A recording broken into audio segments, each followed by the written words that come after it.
Now we're here in the wilds of Wiltshire on the edge of Savernake Forest. We're actually about to go and see Savernake, a company known as the Progressive English Knife Makers, and they've got an incredible, rather lovely little surprise for us. So come and join us and let's see what they've got. I'm here with the owner, Laurie Timpson. Laurie, Savernake, been going for about 7 years. Tell us a bit more about your company. Well, we started just myself on my own, and I made an axe. Nice. And then I made one axe and then a smaller axe, and then we made 2 axes. You're pretty much done with axes. So I looked into knives, and I forged some knives, but I wanted to make one from stainless steel. Yeah. And that led me down this whole rabbit hole.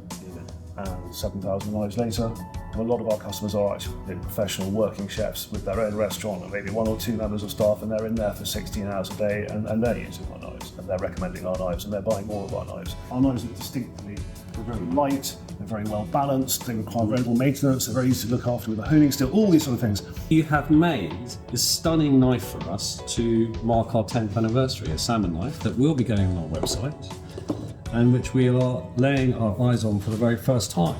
It's absolutely beautiful. It's incredible engraving as well here. It's very simple, but every single one of those steps is incredibly important. We didn't decide upon what makes a good knife. There are objective criteria to what makes a good knife, and it's the quality of the steel, very much how well it's been hardened, the heat treatment of it, how hard have you got it, have you taken the brittleness out of it, is it the right hardness for the task, and then it's the geometry, and the geometry is how thin it is behind the edge here. And one of the distinctive things about our knives compared to anybody else I'm aware of is that we make them entirely differently using a 3-axis mill and a little ball nose cutter that gives us a very, very fine shape and a very fine geometry. So on the blade here, your bottom centimetre or so is well less than a millimetre thick. Now, to make that is one thing from a piece of metal, and then to be able to harden it so it comes out straight and flat is an entirely different thing. So this is a lovely bit of figured burr, pippy brown oak. It's got everything going on in it.